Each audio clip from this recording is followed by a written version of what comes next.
NMAX 155 matte black. Ito yung ABS version, guys. So, pagdating sa kanyang engine, guys, it is powered by 155cc, liquid-cooled, single-cylinder, 4-stroke, single overhead cam at 4-valve. Meron siyang max power na 11.3 kilowatts at 8,000 RPM and max torque of 13.9 Nm at 6,000 RPM. So, pagdating sa looks niya, guys, sa itsura niya, guys, mai-inlove talaga dito yung mga mahihilig sa color black or matte black kasi napakalinis talaga ng kulay na to. At the same time, napansin ko lang din dito, guys, wala siyang ganong sticker. So, dito lang sa side, may nakita kong sticker dito na stop and start system. Ayan, naka-matte black din yung kulay niya. Ayan, mga letters na yan, silver. And then, the other side, meron din akong nakita dito, guys, na ayan, VVA, Variable Valve Actuation. Tapos, meron ding logo dito ni Yamaha. And then, aside from that, meron din akong nakita dito, ayan, NMAX na emblem. So, yung kulay niya, guys, is kulay gold. And then, yung kanyang displacement na 155cc. So, ganun lang po ka-minimal yung kanyang mga stickers. So, para sa akin, since black color lover ako, and I love this motorcycle, guys, kasi napaka-elegant niyang tingnan. No, napaka-elegant niyang tingnan, lalong-lalo na kung hindi ka talaga masyado mahilig sa mga colorful na motor or hindi ka masyado mahilig sa maraming decals, is nababagay itong motor na to para sa inyo. Ayan, equip pa rin siya ng twin LED headlight. Ayan, guys. So, sa turn signals, naka-bulb type pa rin. Tapos, pagdating naman sa suspension, ganun pa rin, guys, equip pa rin siya ng telescopic fork suspension with single hydraulic disc brake and single pot piston brake caliper. And equip na din po siya ng ABS, guys. Stands for anti-lock braking system. So, yung purpose or yung function yan, guys, pag halimbawa nasa high speed ka, malakas yung takbo mo, tapos magsa-sudden brake ka, ang tendency niyan, mape-prevent niya po yung paglalak ng wheels ninyo. So, makakaiwas po kayo sa aksidente or disgrasya. So, isa yan sa safety features na nilagay ni Yamaha dito kay NMAX. Kaya naman, hindi talaga mapagkakaila na isa tong motor na to sa pinakamabentang motor ni Yamaha. Pagdating naman po dito sa mags, yan po yung kulay ng mags niya, guys, is gold. Same lang po ng kulay ng emblem niya. Tire size sa front is 110 by 70 by 13. Tubeless tire na din po. And pagdating po sa kanyang brand, siya po ay naka-IRC na. So, dekalidad. Meaning, pag halimbawa po na braking nyo po itong gulong niya, napakakapit na din po nito during your cornering. No? Kasi itong si Yamaha NMAX, masarap din to i-cornery kasi napakalapad ng kanyang mga gulong sa front and rear. Ayan. So, nandito pa rin naman, guys, yung kanyang wind visor for better aerodynamics. Hindi pa rin naman tinanggal. Color glossy black. So, dito naman tayo, guys, sa kanyang bandang handlebar.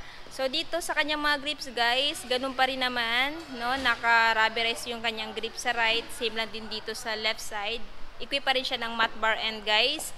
And then, sa mga switchers or buttons, dito sa right side, meron siyang equipped na start and start system, which is yung sticker na nakalagay dito. So, yung purpose nun, guys, is 3 to 5 seconds na hindi tumatakbo yung motor mo, mag-off yung makina ng motor na to. So, pag once naka-activate to, guys, mag-off po yung makina. In that way, guys, nakakatipid po kayo ng gasolina. Tapos, pag halimbawa naman po, naka-off siya, yung inyong stop and start system, in that way, nakakatipid na din po kayo ng baterya. Pero para sa akin, guys, much better na i-on siya. Since nag-charge naman po yung battery while nagtatakbo tong motor na to, no? Para mas makatipid kayo sa gasolina. Lalo na ngayon na mas mahal po yung gasolina, no? Ayan. And then, nandito pa rin naman yung kanyang hazard lamp switch. Ayan, off, activated. Electric start. And then sa left side, nandito yung kanyang high beam, low beam, tapos turn signal switch, at saka yung kanyang horn nandito. So yung horn niya, guys, medyo malakas na, no, para sa kanyang sa kanyang body build, tamang-tama lang po. And at the same time, pagdating sa dashboard, guys, para ma-change nyo po yung information dito sa dashboard, nandito po yung kanyang menu. Fully digital instrument panel. So yung background niya po, guys, is puti, and yung mga digits or letters niya is black. So, yung information na meron dito, guys, is yung time, speedometer, trip 1, tapos temperature indicator meron din dito. Check pa natin ano pang meron. Ayan. Trip 2.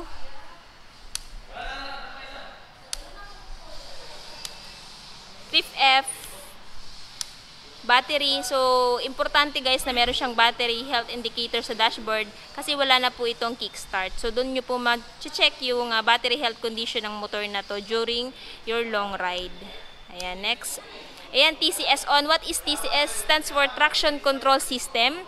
So, it's all about the synchronization of both wheels. Kung halimbawa, idadaan yung motor na to guys sa mga mapuputik, mababato, or mabubuhangin na lugar, sisikapin ni rear wheel na makahabol sa ikot ni front wheel.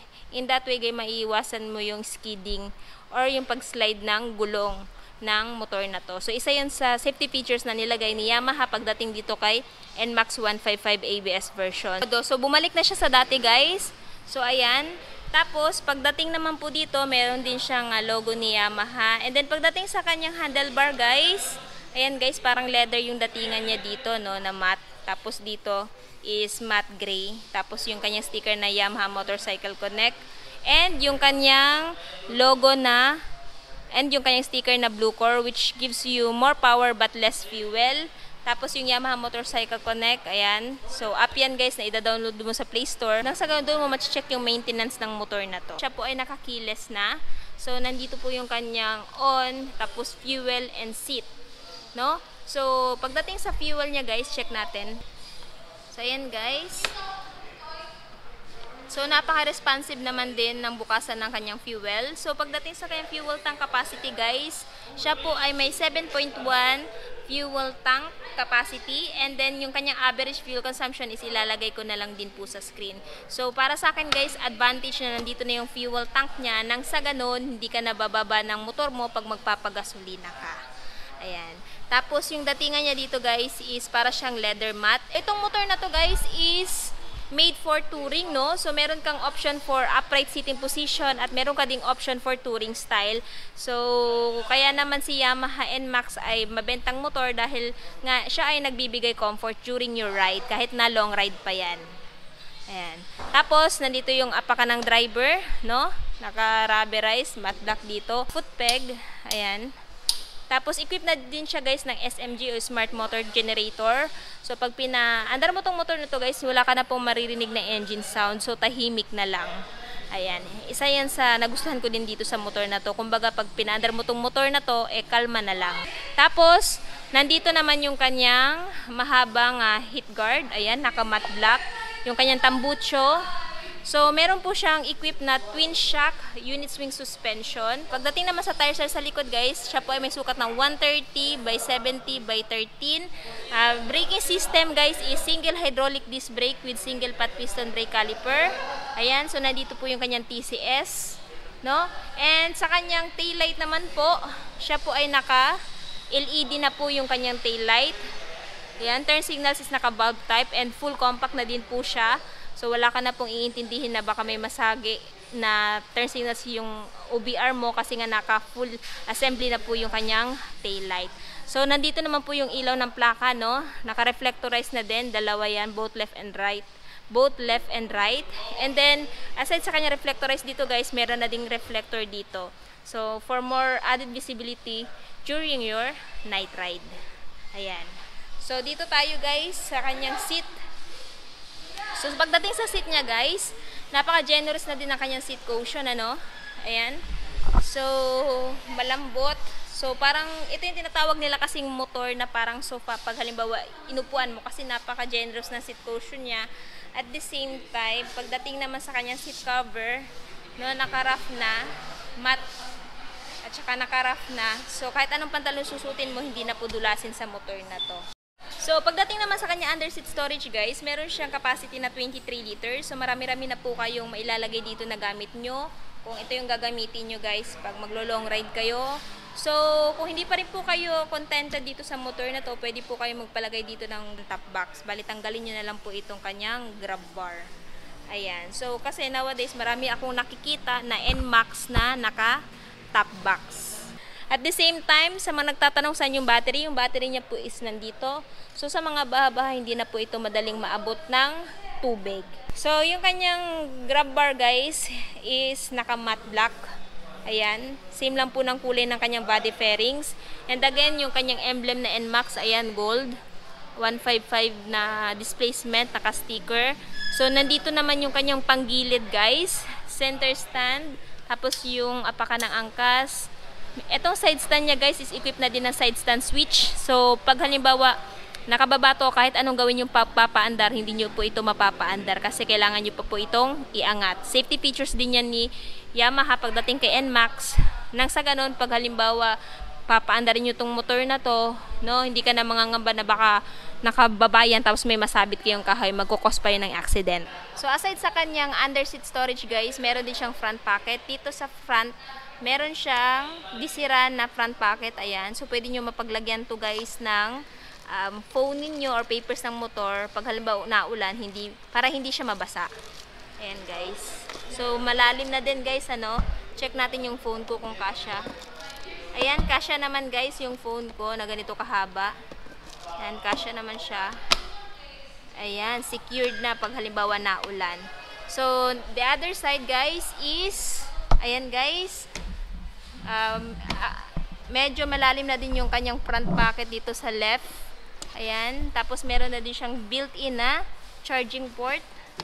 Ayan, guys, yun nga lang, kailangan nyo pang bumili ng adapter. Ayan, para mapagsaksakan nyo ng phone niyo. Pero para sa akin, goods na din yan. Malaking tulong yan, guys, pag nasa biyahe ka, tapos lobat yung phone mo, pwede kang magsaksak dyan. So, bumili ka lang po ng USB adapter para nang sa gadon, habang nagdadrive ka, masaksak mo na yung phone mo. So, yan, guys. Yung phone ko, kasya naman. Ayan. Tapos, marami pang may ilalagay dito. Ayan, o. Ayan.